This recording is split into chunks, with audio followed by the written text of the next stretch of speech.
Hey guys, thanks for tapping in on this video. I want to remind you that we are crowdfunded and dream-driven around here. If you would like to support the show, head on over to patreon.com/pigeons420.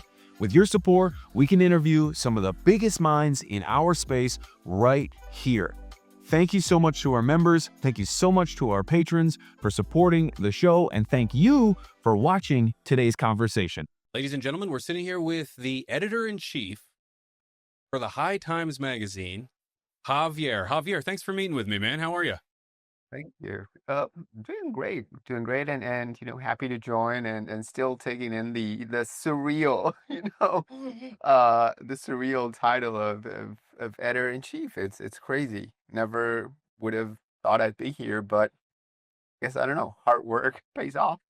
Yeah, you're darn right it does. You're darn right it does. It's not like you are new to the scene or new to journaling or reporting. You've been doing this for some time. So if you wouldn't mind, Javier, real quick, who are you and how did you get here? Well, I'm Javier. I'm from Argentina, which is where I'm now, and where I grew up and went to school and everything. And I got out of college. We call it university here, but for the interest of conversation, let's call it college. And got a job writing for U.S. media outlets.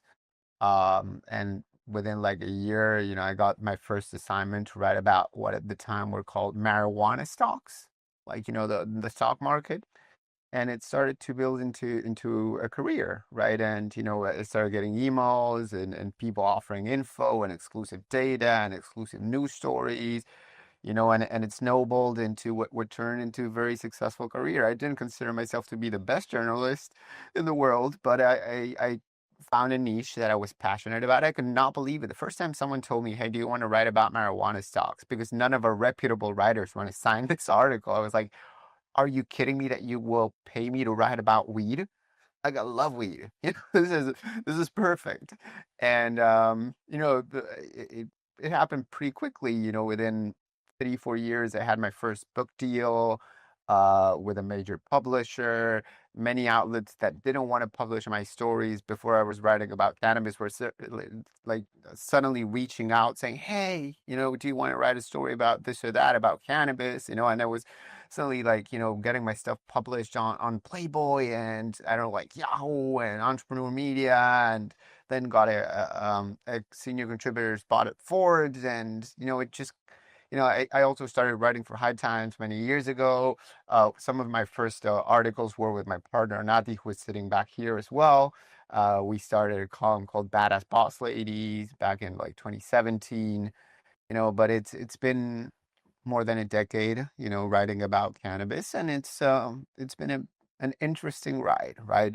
Sometimes um, it's very satisfying. Sometimes it's conflictive. So, it's an issue that touches on so many different topics, complex. Sometimes cannabis is fun and it's all about happiness, but many times it's about people in prison, about people's health, about the right to be healthy and not die from conditions that can be somehow treated, right? So,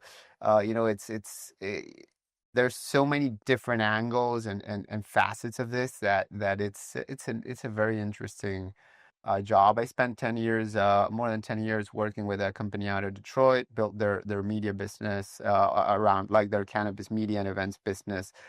Started my own company as well in 2020 with Nati down here in Latin America called El Planteo, which is, cannabis and psychedelics, news content and just general coverage, but in Spanish. And then the HighTimes opportunity arose, and Josh, who acquired the company from receivership, one day said like, "Hey, I know you're busy, but come join us, come join us." And I was like, "If you think I'm the right person." Right. I didn't want it to feel like it was nepotism or anything like that. It's like, if you think I'm the right person, I'll gladly do it. I think like it, and it's the most fun job I've had in my life, for sure.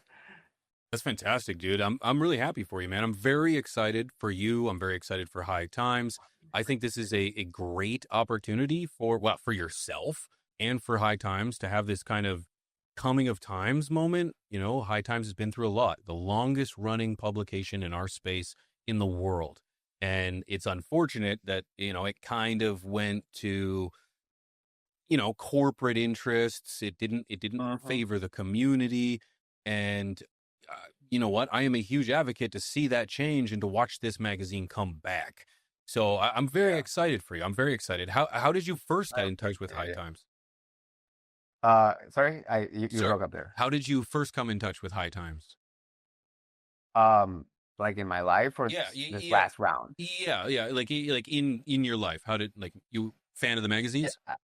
yeah, 100%. I'll get back to that in a second, but Please. like I wanted to touch on something that you said about like the corporate interests and something that resonated with me and really wanted to made me want to join this project is that Josh's vision is, this doesn't have to be profitable. It just needs to be break even, right? And our whole ethos is around like putting good out into the world and making people happy and making people have fun or making people think, right? And posting, publishing content that transforms you, right? And that expands your mind. And that is very nice. And it's very refreshing to see that in media, right? Whereas like, there's a publisher who says like, just do a good job, try and do something good for the world. And, we don't need to make a lot of money out of this at all. So it's a lovely mandate. I think it's very pure. And how I came in touch with High Times, at first living in Argentina, it's not like we got the latest issues, but they started showing up like maybe a year later, after they were originally published, and you would see them here and there. Of course, the internet helps a lot, with getting in touch with a lot of the High Times content, but it was something that I was definitely aware since I was a teenager. I remember around the age of 14 I became obsessed with hemp. I love weed. That is a separate thing. I don't recommend underage consumption, so let's skip that one. But the I became obsessed with hemp, right? And when you're a teenager, you know you become very obsessed when you find something that like shows the system is broken, right? And I went into this rabbit hole of why hemp had been banned. And did you know, I was telling my friends, did you know that you can make plastics and fuels and food and oil and construction materials and fabric and like it's so, and my whole argument at the time was like, hey, hemp was banned to serve corporate interests, right? It's such a powerful plant that it jeopardized the position of so many established mainstream industries that it had to be banned. And it's not psychotropic. It will not get you high. There's no reason for it to be illegal, but it still is, right? And we choose to kill our environment and kill our planet instead of, going the hemp route, which seems like a no-brainer. And so, getting into all that and looking into forums, the name High Times kept showing up, right? It was a countercultural icon, right? And even today, when I tell my friends who are not in the cannabis space necessarily and are not familiar with High Times, I tell them, well, yeah, we've been publishing magazines since 1974. And they were like, "Oh, for real?" It's like, "Yeah, it's like the Playboy of weed." And then I start telling them, "Yeah, there were texts. There were interviews with Hunter S. Thompson and text, articles written by William Burroughs and Charles Bukowski, and like there's an article that Blondie wrote titled 'I Wish I Had Invented Sex,' right? And there's an article by Truman Capote and Andy Warhol, and there's a lost interview with Bob Marley and an interview with someone who claimed to be JFK's dealer. And it was like just it's mind blowing. And so like that's the way I describe it to friends who don't know. So, it's been a part of I think every stoner's life for a very long time. And even many people who don't necessarily consume cannabis, but embrace a counterculture and were looking for a magazine where people could speak as freely, right? I'm going through the archives of old content, and it's edgy. It's edgy. It's Like there's insane articles. And I'm like, oh wow, I can't believe they printed this back in the 70s, back in the 80s. Because nowadays we enjoy a level of freedom and kind of, let's call it legal security that wasn't readily available back then. And there's still a lot to do, right, in terms of legalization, decriminalization of cannabis. But like people ask me, like, aren't you afraid, or what are the risks? And it's like, well, writing about cannabis is no longer as dangerous as it used to be, right? It's legal in many jurisdictions, many states in the US, many countries around the world. There's a lot of discourse that is protected by the First Amendment. So, it's when I see the old content, I'm like, the balls, the ovaries on these people writing this, right? You knew that something like this could land you in jail, and people were often like, called to testify in court or whatever. Uh, so it's I don't know. No, It definitely meandered here, but it was a great answer, man. Quite frankly, you're absolutely right. High Times held a standard or had a level of expectation that it would hold against its government and hold for the community that showcased that. And edgy was exactly what it came off as, is because, as you said, it was a much different state of mind, much different legal state for cannabis back then. And just simply writing about it, having an article about you could get the attention of the DEA, or the 100%. government could be knocking at your door. So, yeah, there was a level of threat then that you simply don't see now. Last night we were watching some stand-up clips from Tommy Chong, right? And he was telling the story of the time he got busted, right? And he says that the DEA followed him for a year, and they had his phones tapped and this and that. And they ultimately, this is a very well-known story, they ultimately detained him and sent him to prison for paraphernalia. Not because of weed, but because he made bongs, which, you know, is insanity. It is insanity. And actually, in fact, I've read about that story, and the government went over and above what would some would argue legal rights, and maybe infringed upon Tommy's legal rights by infiltrating, and they just essentially suckered him into that. And Mhm. in my opinion, it wasn't any of his wrongdoing. It was just the government needed something to sink its teeth into, and Tommy was on that radar. So yeah, incredible story, and that's the kind of life that you had to worry about back then. That you just, well, not everyone still got to worry about it today in some sense, because we still don't have full legalization Mhm. across the globe. Yeah, and it's interesting, right? I think about that, and like in Argentina, there's a very good medical program, in my opinion. Of course, there's a lot that needs to be improved still, but the way it was legalized down here, it was patients first. So the first thing they legalized and regulated was home growing. Smart. After that, it was a caregiver model, and then a nonprofit model. They issued some commercial licenses, but never regulated it. So like you cannot technically you cannot buy weed here. You can grow your own, and someone can grow it for you. But it was built for patients and not for profit, and that to me is wonderful. Of course, industry participants and people who invested in the industry go like, "Well, it's not fair because I spent these many millions." I warned them. I warned them. I told them like, "Hey, this will take many years. It would learn something from Colombia, Canada, the U.S., whatever. It takes a long time." So if you're willing to take the risk, perfect. But you should know that you need to have deep pockets to weather this adjustment era, which will take many many years. But like for me, a patient first model is lovely. And why I bring it up is because it's crazy to think, Tommy Chong going to prison for a bong, and now I can show up at an airport in Argentina and travel domestically with up to 40 grams of weed, or like seven vials of oil.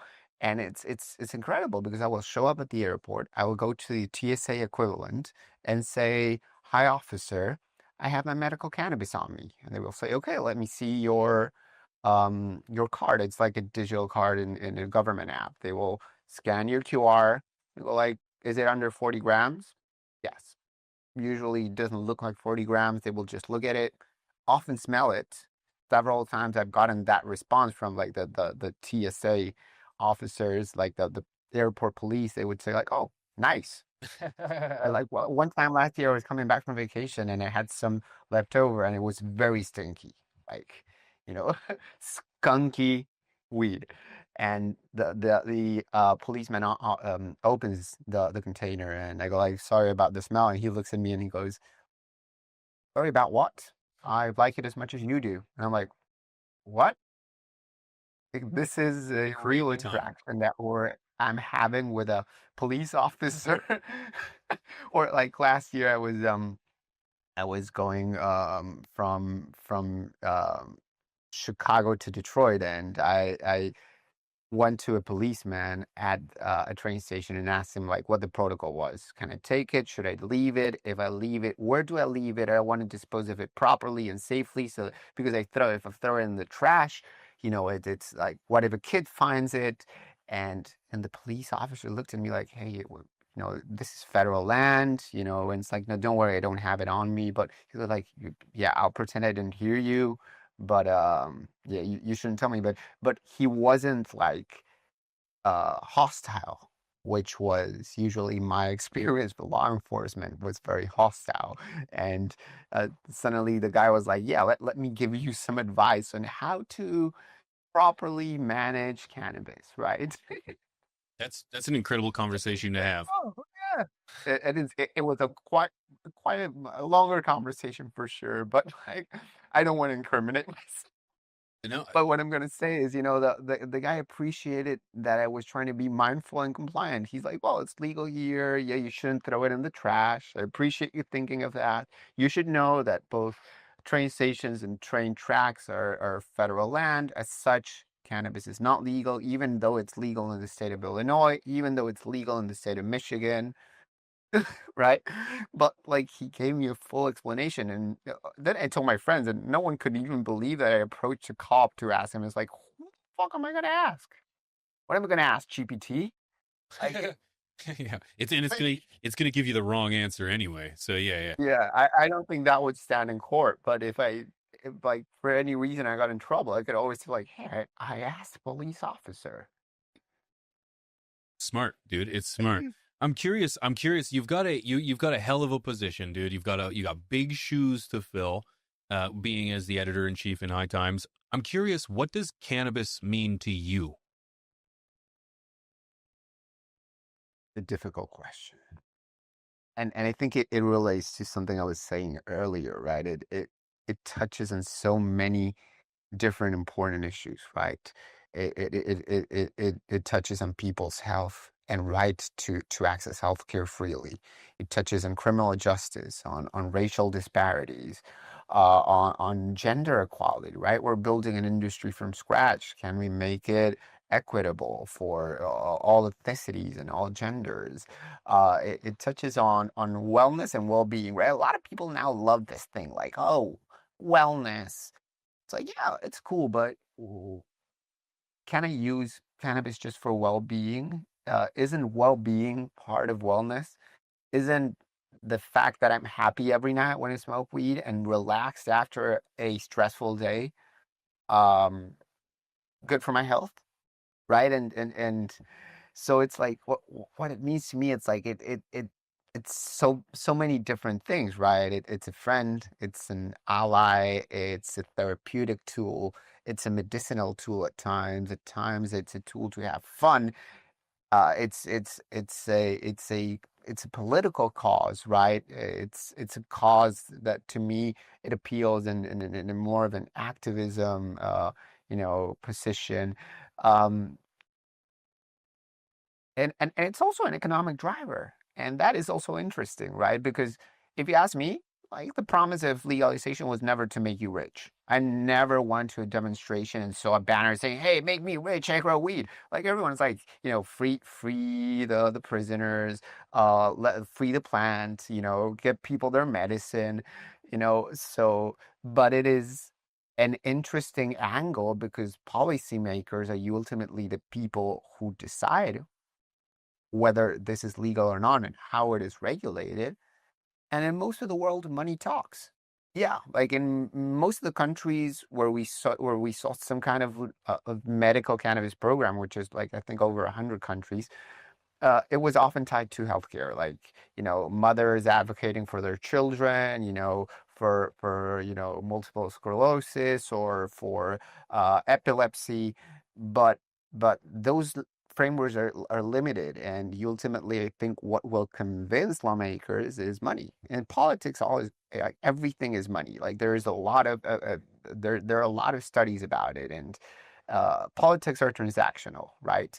And that means whether, if the system works well, it's like over the table, but sometimes also under the table. But like even above, above board, it's still an exchange dictated by money or interest. Yeah, how do you get a representative or a senator to vote for a law? And it's usually not out of ideology or even party lines. It's like, what does my state get out of this? Oh, okay, we're going to legalize cannabis, but is there an incentive for growing peaches in Georgia, right? Because otherwise, like, what does my people, what do my constituents get out of this, right? So, I think the economic argument is important in that sense, right? It's not my priority, but I do understand that that is what often tilts the scale for decision makers in the political world. Of course, also, like, public pressure or whatever, we could argue that, but then again, like, what, 90% of America thinks cannabis should be legal in some way, shape, or form. They're like the most credible surveys by Pew Research, and we did still, like, there's no discussion in Congress. Like, I have not seen any stories about like a federal medical cannabis bill being discussed in Congress. And I'm not even talking adult use, right? Something as basic as like, hey, kids with epilepsy should be able to access this, right? Like, grandmas should not have to be medical refugees in Colorado to access medicine, right? But it doesn't seem to matter as much to policymakers, right? It's like, oh, here's the evidence, here's the science, here are the polls, here's what your constituent thinks. Oh, I'm a Republican. Oh, Republicans support it too. They don't care. I don't know why, but they don't seem to care. Yeah, Now, I like, was gonna what say, has been discussed in Congress for like 7 times already is like safe banking. Sorry, go ahead. no, I was just gonna say, yeah, it seems to be it's a no brainer issue. You've got upwards of 90% of Americans that are in favor of some form of regulation, and even amongst Republicans, conservatives, you have, I believe that number is over 75%. So it's like it seems like a no brainer issue to take this on and to pass it and to see some kind of movement on a medical at the very least. But you're right. You don't see anything like that. Nada. Not. You were mentioning that you came into High Times at about 14. When did you start using? When did cannabis speak to you? When did it? How old were you? Around the same age, yeah. And again, it's like full disclosure, wait till your brain is fully developed, looked into the research. Underage consumption is not recommended, but my story is my story. Um, um, uh, I was in high school, and friend of mine had an older brother, and we were at a quinceañera, right? We call it fiesta de quince here, but it's like a quinceañera party, and we snuck It's a into the what? bathroom, and we Sorry, had this, a what party? like, quinceañera, like, No, I'm a so small town like in Canadian. Latin America. So I call it quinceañera because they use it a lot in American TV, and they often, connect it to Mexican culture, but it's like in all of Latin America, when women turn 15 years old, they throw a massive party Oh, similar to a wedding or a bar mitzvah, yeah. right? Okay, I know it is something else, but yes. Okay. What? And Oh, okay. and Okay. they throw these big parties, right? Like, you put a suit on, and Yeah, they yeah. wear It's a coming of really age. dress. Exactly. Okay, but I am It's familiar with it's this. a party. Like, I got you. it's an actual, like, formal party.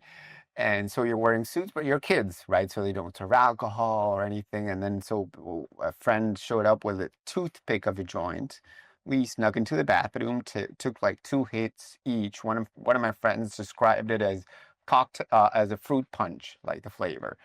I don't even know if it was brickweed. I mean, flower wasn't available in Argentina when I was a teenager, at least not easily available. So you would buy brickweed, 25 grams at a time, minimum. It came in a brick, came from Paraguay most of the time, and it was like the whole plant just pressed together. It would still get you high. But yeah, that was the first experience. I don't think I got high that time. And then, it was here and there, scars. Like it wasn't like something that we would do every weekend. But then, of course, turned 18, became a part of my life. Um, and now it's been a daily thing for many, many years now.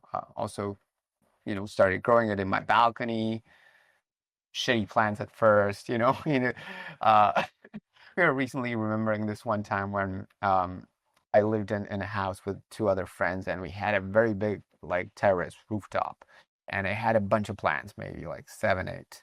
And we went with Nati. We went to, I think it was Berlin or something, for like a month. And I told my roommate, I just cut these buds.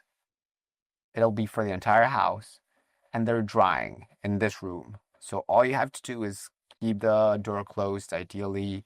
Like, don't turn the light on and don't do anything. Just leave them there. They will be dry when I come back. Don't touch them. And I don't know what he wanted to do, but I hope he wanted to develop film in that room. So he made the decision to grab all of my harvest and put it in buckets inside a what do you call it, like a cabinet or something. And when we came back, it was completely moldy. And I'm talking maybe seven, eight plants. Natty actually suggested I should write like a first person article. How do you get over a friend ruining your entire crop? Like, how does a friendship survive that? It happens a lot. It happens a lot. That would probably be a good piece. Yeah, I honestly hope it doesn't. It was Oh, it hard to totally does. overcome. Yeah, I believe it, dude. It totally does, man. Having people watch your garden is like, it has to, unless you plan on staying at your home forever and always. Yeah, having someone come watch your garden and inevitably kind of screwing it up, I feel like is part of the process that we all have to go through. Right? Like it wasn't even that they had to watch the garden. It was already cut. Don't fucking Like touch it was it. cut and manicured. Yeah. The only directive was don't touch it. And couldn't do it, and they couldn't do it. I'm curious. I'm You curious. had to develop film. You had to, yeah, had priorities, my guy. I'm curious. How do you use cannabis today? Because I know you're a creative. You have to be in your line of work, and I'm curious. Do you use it early in the day? Do you prefer at night before you work? What does your use look like, if you don't mind me asking? No, not at all. Mostly at night. For many years it was very, very useful for work and other stuff. Nowadays it's not as much. I really just enjoy it mostly to relax. Um, of course, like during weekends or on vacation, it's different. But I realize that in this stage in my life, I enjoy it as a way to completely unwind and disconnect. And it's interesting that I've also, like, in the last couple of years, maybe year and a half, I realized I'm not a huge fan of high THC either, right? So now that what I smoke is usually a 1-to-1, like 1-to-1 THC CBD and about 14-16% THC.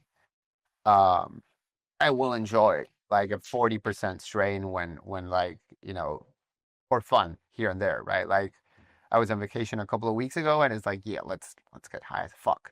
But many other times it just gets me a little bit paranoid or whatever, and I found my strains. And it's great too, honestly. Like part of not having this dispensary model and massive grow operations down here means that all the weed that I smoke is either grown by myself or someone I know, right? I was chatting with someone yesterday, and I showed them the baggies, and it's like they still come in Ziploc bags, right?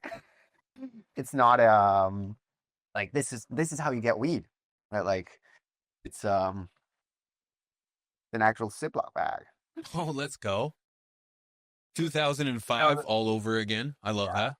The best you have for branding is like, someone will do like a bigger Ziploc in which the smaller Ziplocs come in.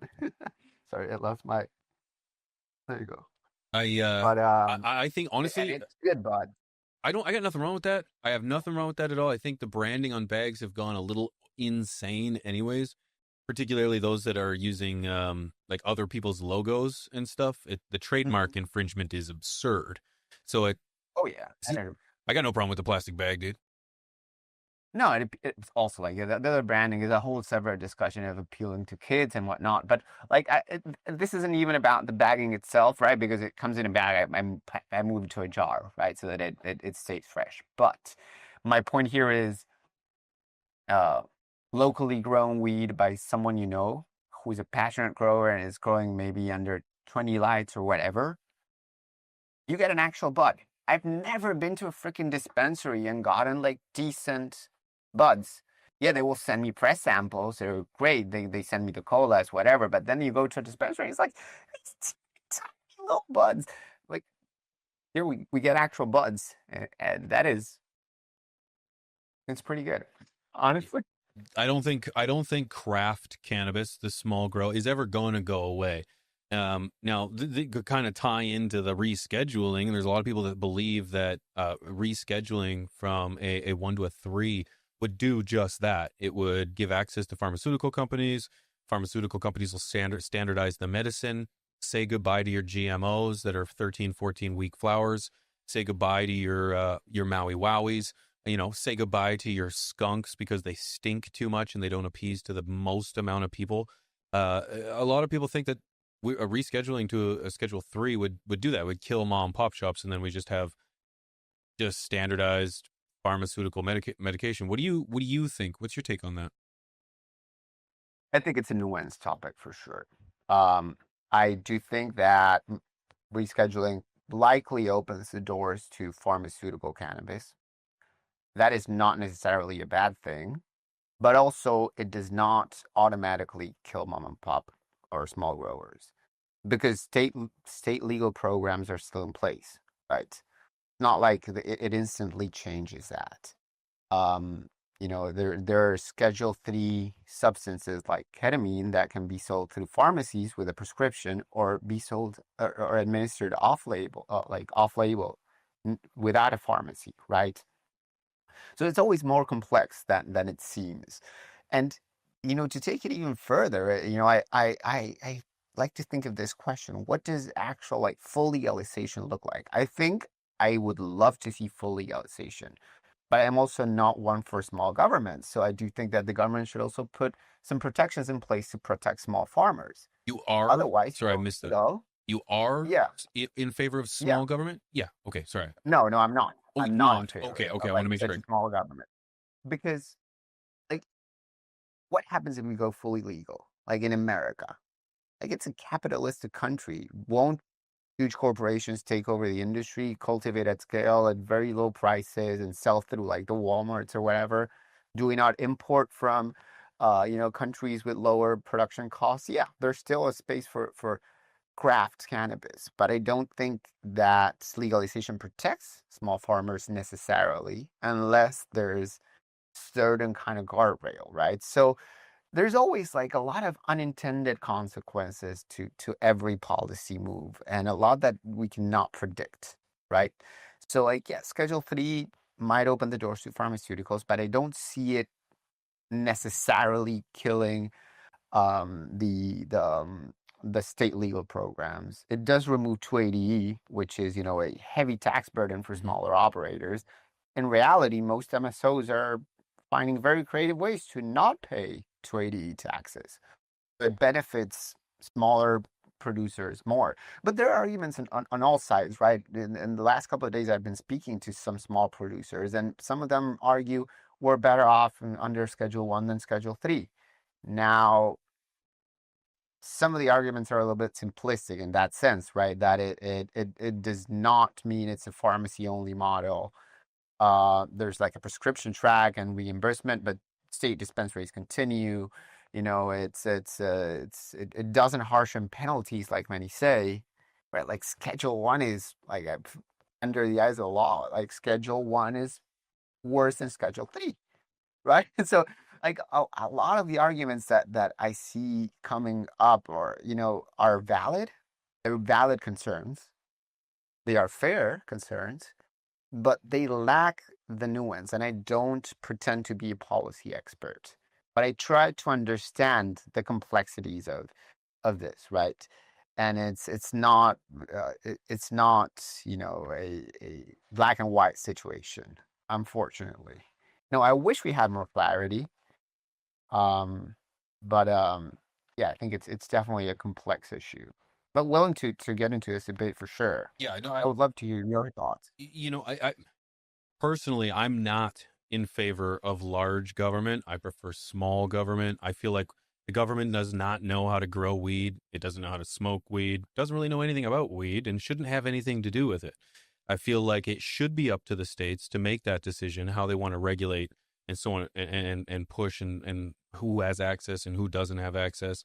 To me, a shifting or a reschedule, it does open up the door for pharmaceutical companies, which I agree with you is not totally bad because there's plenty of examples of medications that are far more accessible now because of the pharmaceutical industry.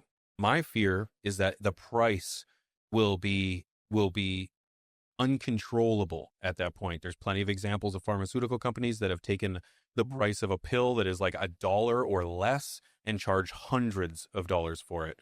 And although state systems exist that have small craft um, farms working, I'm afraid that pharmaceutical companies will wipe them out purely on the fact that they have access to much larger markets. They have much more resources at disposal. They can grow endlessly. Um, I'm afraid of a reschedule because the devil you know is better than the devil you don't.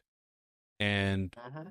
when the argument is that Schedule 1 is better than Schedule 3, I don't totally disagree, only because we know what we have right now. We already have a system that's working in that system, and if we change it, it could mean change that's irreversible and damaging. So I see a system that has no government, almost no federal government regulation at all, and it's left to the states and the people to regulate in the same way that many fruits and vegetables are regulated. Of course, they're regulated and in some cases subsidized, but they're left to the free market. Does that make sense? Yeah. Now let me play devil's advocate Please. because like my view sometimes is like where has the completely free market taken us, right? Like you talked about pharmaceutical price gouging, and that is very uniquely American. In the rest of the world, governments tell pharmaceuticals how much they can mark up a medicine, right? Only like there are very few countries where you will have to pay like you will see 100% price surge on medications overnight just because, right? Or the Martin Shkreli cases, right? And same for small farmers. It's like, okay, so how do we protect them, right? If it's completely unregulated or there's no intervention whatsoever or no incentives for small farmers, how do these thrive beyond like very small pockets of like high quality? Because yeah, like there's still like craft brewers, and Budweiser doesn't own every craft brewery out there. Most of the beer is Bud Light or Modelo or whatever, right? So it's always a dilemma, right? And I think it's also a dilemma in that sense, right? When you're talking about like, okay, should the government be small? And many people will agree, but then it's like, okay, but where does the government come in terms of like, is the government's role to protect the people? And if so, like, what's the line? It's always a very fine line, right? Do we open it up and let whatever happen will happen? It's like okay, then we legalize, and what happens is a corporate takeover. But if the government wants to protect small farmers, then there is government intervention, right? And it's always this complicated dilemma, I think, and dichotomy of if we let the market regulate itself, we know what self-regulation looks like in in a capitalistic country. Some of the, valid point. Some of the biggest companies we have today, if we look at Budweiser, Jack Daniels, you look at Walmart, look at McDonald's, these were small town grassroots companies that through a free market were able to become the conglomerates that they are.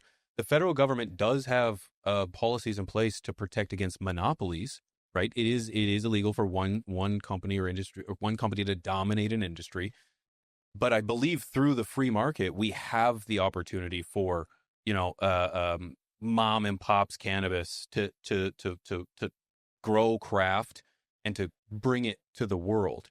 I feel that if it's left to like the pharmaceuticals, then they'll say they don't raise the price, because you make a good point that medicine has that medicine does generally come down.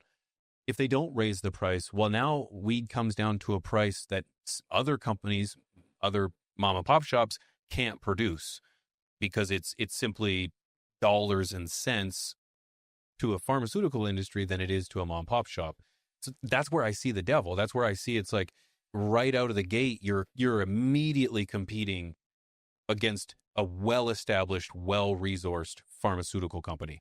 That would be my biggest Yes, fear. And so my point is being that exactly. we could still see small mom and pop shops make it large in a free market.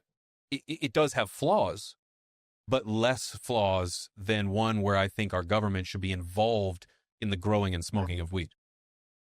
Totally. Yeah. On the flip side, like, and again, like kind of playing devil's advocate, That's fair. right? Like the I love it. McDonald's of America started in an era where they weren't necessarily competing with this corporate behemoth that we have today. Um, I don't, I don't know how much a mom and pop small cannabis grower can compete with the largest agricultural companies in America, right? If they decided to get in. Um, and again, if you ask me, I think we should legalize and regulate and see how much we want to regulate. But I'm just like trying to lay out, okay, there's always like unintended and unexpected consequences to everything. And again, I clarify. I think cannabis should be fully legal. It should be decriminalized. We should be pardoning a lot of people and expunging their records, right? Um, but I I'm not a fan of fantasizing of an ideal outcome, because that also kind of clouds our judgment, right? And so when I ask myself, hey, is Schedule 3 desirable or not? And it's like it's a nuanced question.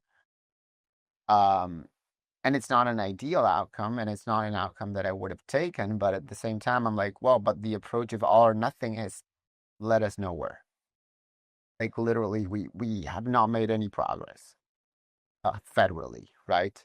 And so it's again, it's always a dilemma. It's like, okay, do we take a small win? Is is compromise capitulation, or is it a step in the right direction? And the arguments are fair on both sides, right? There's fears that are fair, but there's also like, a lot of unfounded fear around the fact that, rescheduling does not necessarily kill state, state license programs, or does not mean that only pharmacies can dispense cannabis. And there are clear cases, right? Or clear examples to back this up from other substances. Um, but yeah, it's always a nuanced and very difficult topic to unpack, and it's impossible to predict what policymakers and regulators will do as well, right? So even with a rescheduling or descheduling or full legalization or decrim, there are so many unexpected angles. I'm still one willing to gamble on that outcome if we're talking legalization. Whatever that looks like, I mean, we can probably deal with it later or bake it into a legalization law, whatever we want to do, and that is a debate that we need to have as a country. But it is, I forgot what I was going to. You made your point. No, you made your point, and I appreciate you sharing your opinions. And I want to reiterate, your opinions and your voice that you share here is not the opinions of High Times Magazine. This is Javier. We're having a conversation, and I can appreciate that. I see you on X, on Twitter, responding, engaging with the community, justifying your articles, because it takes one thing to write them and to back them up, but it's another thing to have to deal with Twitter and kind of the animal that it is as well. One of the things, and I want to tie this to the rescheduling and tie this to how you and I came into conversation. I was kind of disappointed in an article, or at least the title of the article. I read the article that suggested. Actually, no. Let me rephrase. It was your post over an article that I had read, and I was disappointed in the kind of laissez-faire, the kind of hands-off, the easy approach that it sounded High Times was taking, or you were taking, towards the rescheduling. And where I was kind of upset is I thought, High Times needs to be definitively pro-community every time. And I feel like the rescheduling and just taking what we can get is a half a step. And more of just like being happy with what we can get. And my biggest critique in the video that I created that was titled "High Times Magazine's Pissing Me Off." It's a great title. I tried to be pretty even on my argument. But I just felt like High Times has this need, or has this obligation to push back on the man and on what they want to give us, and demand more. And so how did you take that? How do you consume that? And do you have a position on the approach of how you and or High Times takes to rescheduling? Yes. I mean, again, a lot to unpack, but Of course. it's hard to find a balance between advocacy and unbiased reporting, right? The moment you take a specific position, you also lose certain credibility, right? In terms of, it's not my opinion that matters when reporting on policy or on facts on what's going on, right? And it's a nuance. Again, it's a difficult approach for sure, right? And that was one article that talks about there's this campaign going on. Some people are scheduling, and it's fair. And this is reporting. Today, I did a story on the Drug Policy Alliance is circulating a petition for people to sign to ask President Donald Trump to not reschedule but deschedule, right? I support that, but it's again, like I wonder if not taking what's on the table right now, because Trump is not saying, hey, do you want rescheduling or something else? Right? Like the one offer is like, take it or leave it. And we can easily leave it, which is, leaves us in the same position. It's like what you said, the known evil. We don't know what Schedule 3 looks like. I don't know. No one really knows, I think, at this point. But there is a reality that this is what is on the table. And I do see it as some kind of progress because, fewer taxes, again, I think it helps smaller producers more than it helps MSOs who are not paying 280E. It opens the doors to more research, and, you and I can argue, and I think we'll agree, there's enough research to prove that cannabis is safe, effective, and efficient for many ailments, and it's a therapeutic tool, and it's not dangerous, and it does not belong in a category that does not acknowledge its medical potential. It misrepresents its addictive potential, and then when you factor in like that alcohol and tobacco are not even scheduled, you're like, this pisses me off, right? It makes no fucking sense.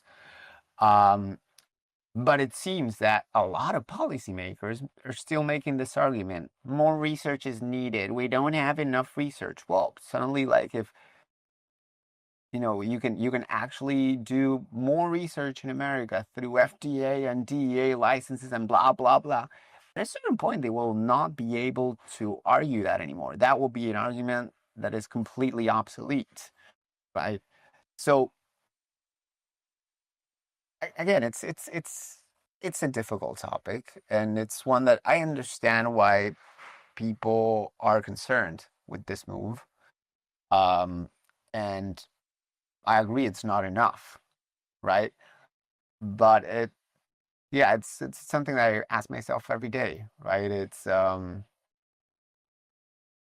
because in the meantime, what concerns me the most is people are still suffering. There are still people who can't access their medicine, people who are still in prison, and we're talking about many other things that are, to me, not as important as people rotting in prison or dying because they can't get their medicine, right? Or can't access their medicine because it's too expensive or whatever. So like, it's always an internal debate, and advocating for full legalization to me does not mean we cannot unpack and acknowledge, this might have this positive outcome. This half measure might be positive for this and this and that, and might hurt this and this and this, like certain people. But it's something that we at least need to discuss, right? I totally agree with you. And just to follow that up, it you said it. You said it. There are still people that are in prison. There are still people being prosecuted. Still people that are damned and left to their own necessities, essentially because they choose cannabis. And when I see HighTimes, or when I read that HighTimes, it sounds like we should be okay with this. It is progress. I would agree with you that there's been no progress in 30 plus years in a federal level or movement or change at all. But as you just said, it's like there's still so much to work. So it's like, to me, HighTimes needs to be like, yes, yeah, this is okay, but like at every turn, and then I read there was just an article a few weeks ago about the impact of home growers on the environment and on the world as a whole, and I just thought, Yeah, and it was the important point, because everyone commented on that article and no one fucking read it. And it does not mention home growers once. They were talking, like, the whole article is about industrial growing, like growing at industrial scales indoors, which again is a consequence of federal illegality and this and this and that. But we cannot pretend that it's not bad for the environment to grow totally agree with you. I an agree with industrial scale. Sorry. I would never tell anyone, like, hey, you have 3, 8, 20 lights at home. It will not change anything. But what you have, like, I've been to MSO grows in cold states, and they are running thousands of lights, massive HVAC systems, all kinds of. And I don't know, like, I'm an outdoor grown guy, by the way. Like, I do think that we should be growing cannabis like any other plant, and that we can accomplish very comparable results, with outdoor or mixed lighting.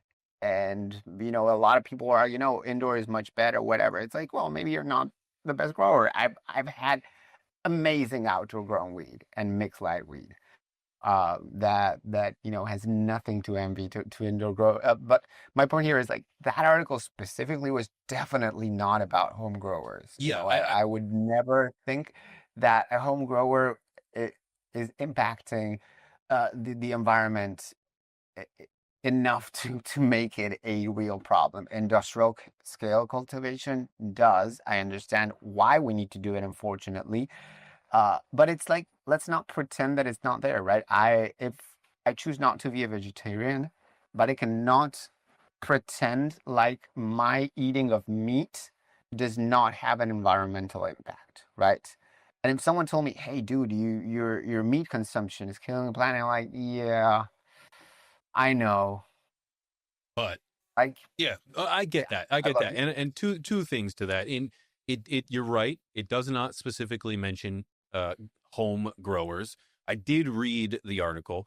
But the thing is, it was like the heavy implication. Obviously, indoor growing at a mass scale is going to have an impact.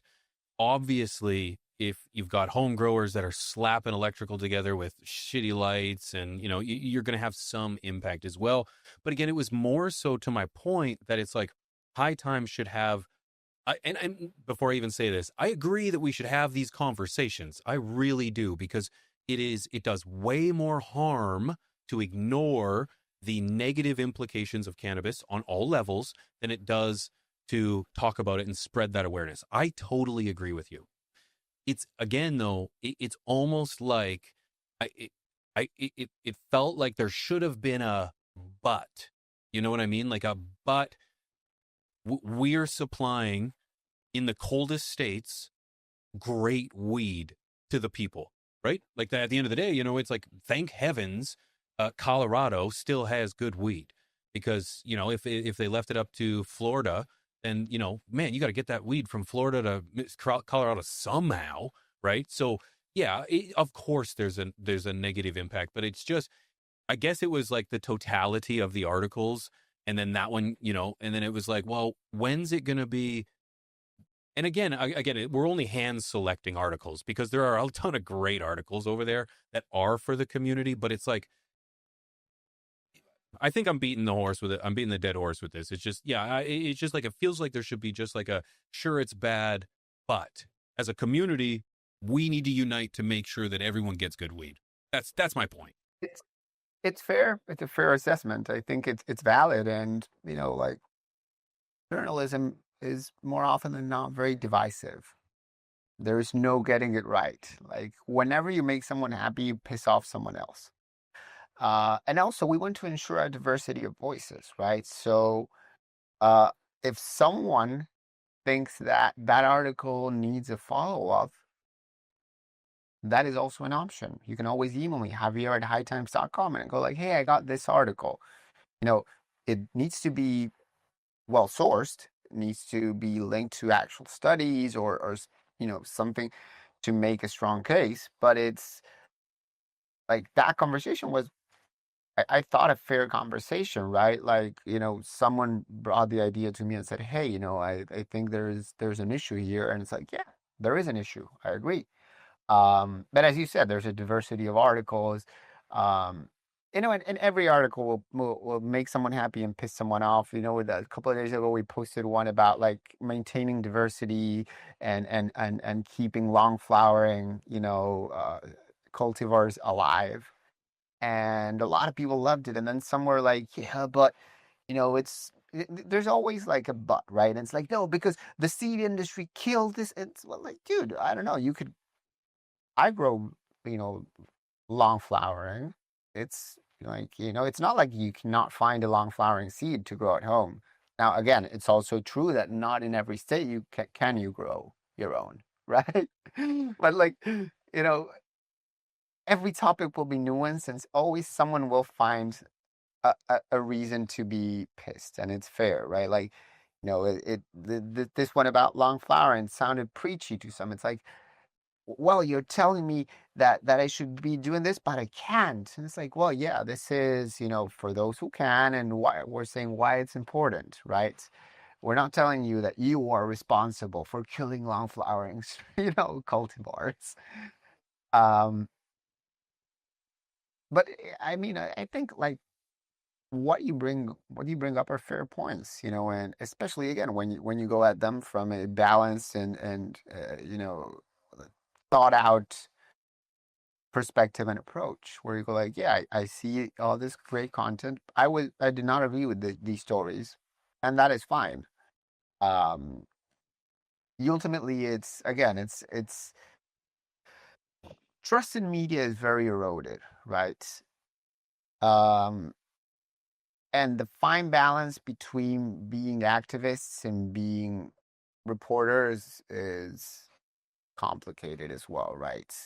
Uh, I do not want to erode trust to a point where everyone thinks that, hey, this is just an advocacy platform. So I cannot, like, anyone, for instance, who is not in the cannabis community, might think like, oh, this is an advocacy platform, and this information is not trustworthy because it's biased. And our mission is still to change hearts and minds. We still need to convince people, policymakers, voters, whatever it is, that we need to legalize, that cannabis is safe, that cannabis is effective for certain conditions, that there are still risks associated to cannabis use or cannabis cultivation, right?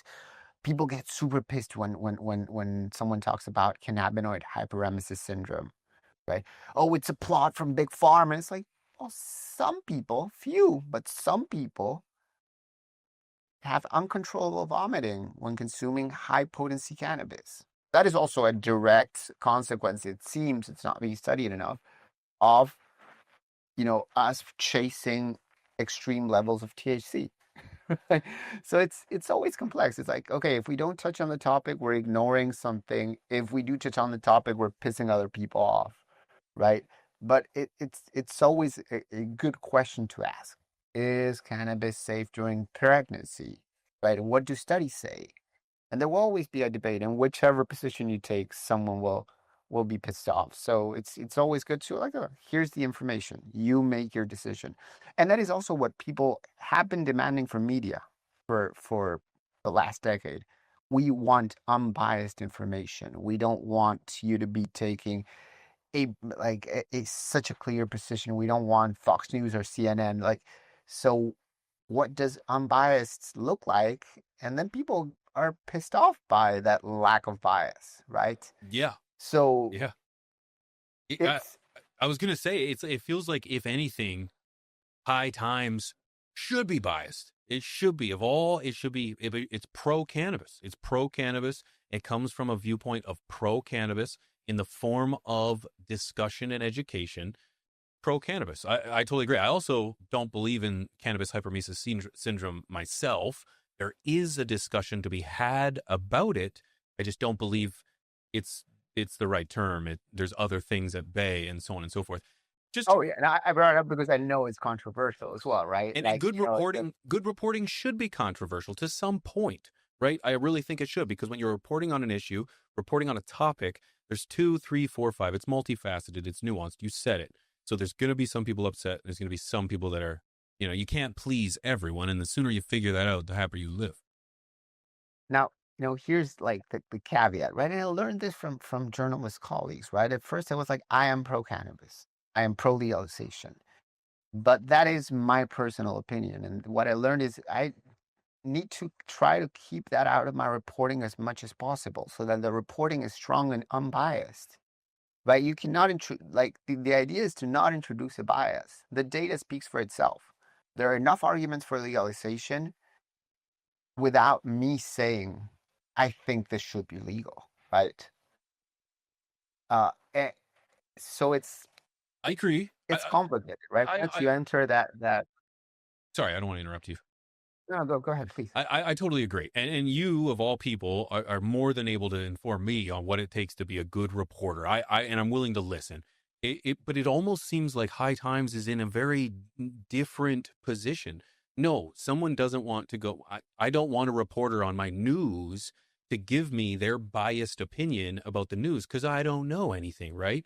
But it feels like no other news source or no other publication has ever fought for its legitimacy, its place in the world, and its acceptance by everyone else in a way that HighTimes magazine has. So it's almost like HighTimes magazine deserves to have a stick up its ass and just tell everyone, like, this is how it is. Now, I understand, and now that I'm saying this, how off-putting that could be to anyone who's not in our space.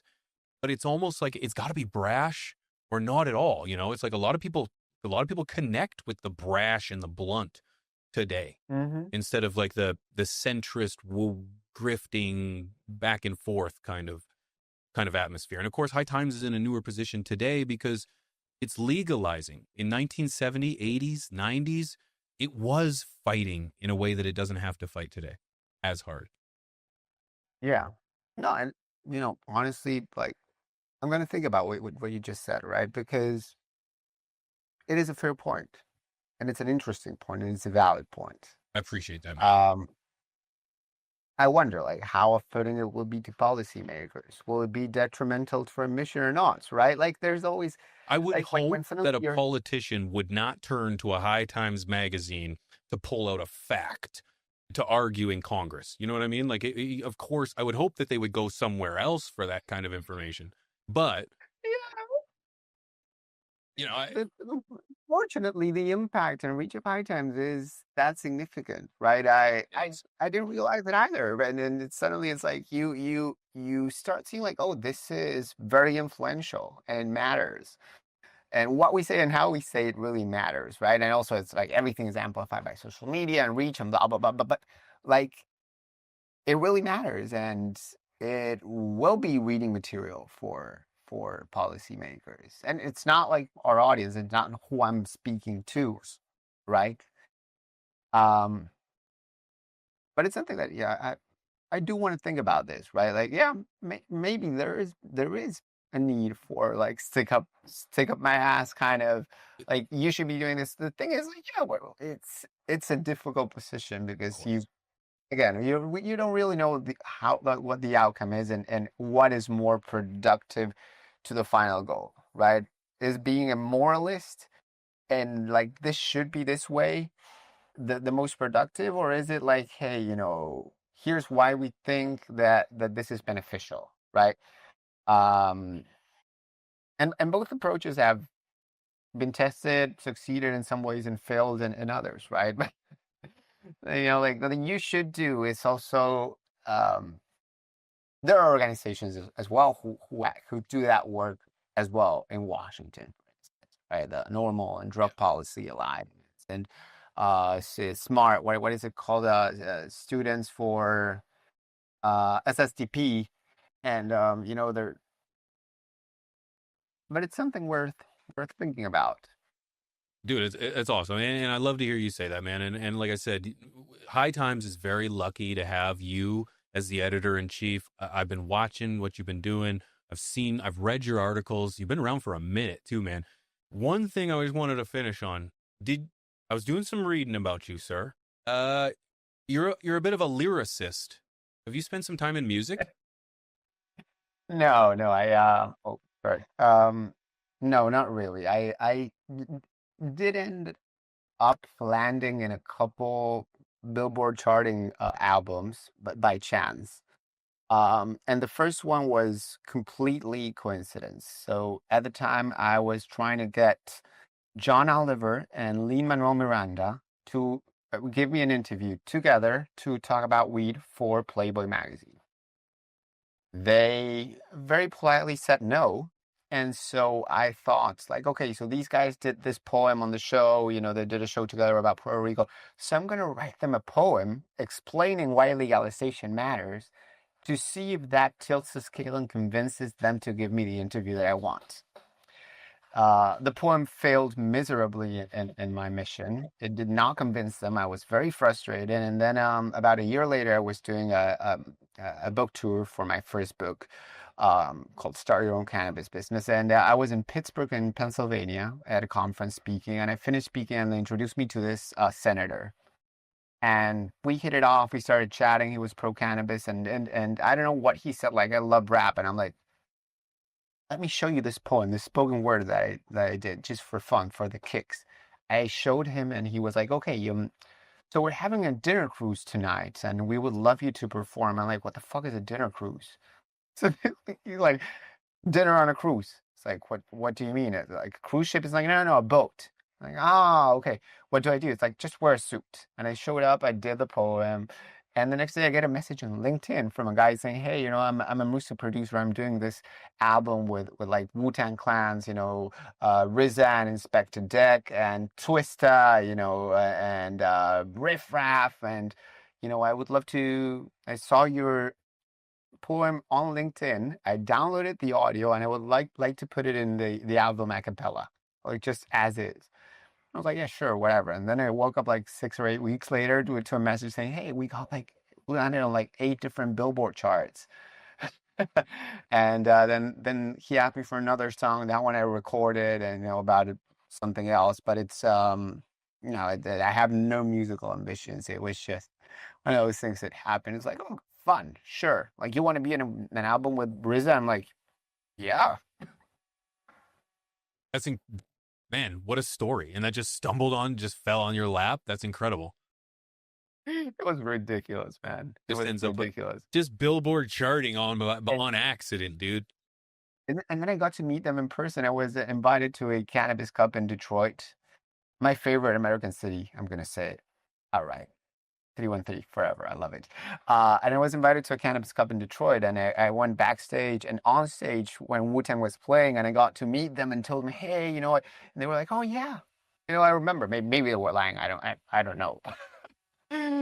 But it was an interesting full circle moment, right? And but I have no musical ambitions really. I like to freestyle in Spanish, but Sweet. Hey, passions are passions, hobbies are hobbies, right? We know what we're good at. We're not going to quit our day job. That's fair. I get it. What's the most misunderstood thing about Javier? hmm, it's an interesting question. I don't know. There's like a misconception. People cannot wrap their heads around the fact that I'm in Argentina and never lived in the US. Like, they always reach out and go like, "You're in LA, right? You're in Miami." And then I tell them like, "How? How do you speak English?" It's like, "Well, I watched a ton of movies and listened to hip hop for a very long time and been working, for US companies for many, many years." But I think the biggest misconception, that was a question, Yep. Yep. and it's one that I like to feed into though, is that I'm a suit. Because I worked in financial journalism for many years, still write for Forbes. I'm a contributor at Forbes, and people go like, "Oh, you're a suit. I'm sure you don't even smoke or grow." And then they meet me, like, "Oh, you're actually a chill dude who loves weed and is a real stoner." It's like, yeah. I also gotta have a job and pay bills, and I do like to be taken seriously. That's fair, man. That's fair, and I can attest to that. You are a chill dude, man. It was a wonderful time to have this opportunity to have a conversation. Thank you for giving me your time. If anybody wanted to reach out to you, find you, or get a hold, where could they do that? I'm on social media and mostly on Instagram and X and LinkedIn. It's Javier Hasse. You can see my name down there. I think it'll show up. And if not, you can email me at javier@hightimes.com. And I will respond to every email. Not always positively, but I will try and respond to every email. Not everyone deserves your positivity. It takes a lot of energy to respond. I don't mean positively. I am always a positive dude. I mean, like, not necessarily will I always say yes. Like, not every idea I will pursue. Not every pitch is a story for me, but and not every claim is, but I am a positive person. You I just will might not like respond the reply. politely. Yeah. That's fair. That's fair. Javier, thank you so much for your time. You're an absolute blessing. I appreciate this conversation, and we will keep on touch over on the social media, my guy. Thank you, man. Lovely. Thank you for having me. It's 4:20 right now here. So Oh, nailed it. it's Nailed it. there. Enjoy your time, my guy. Take care. See ya. Peace.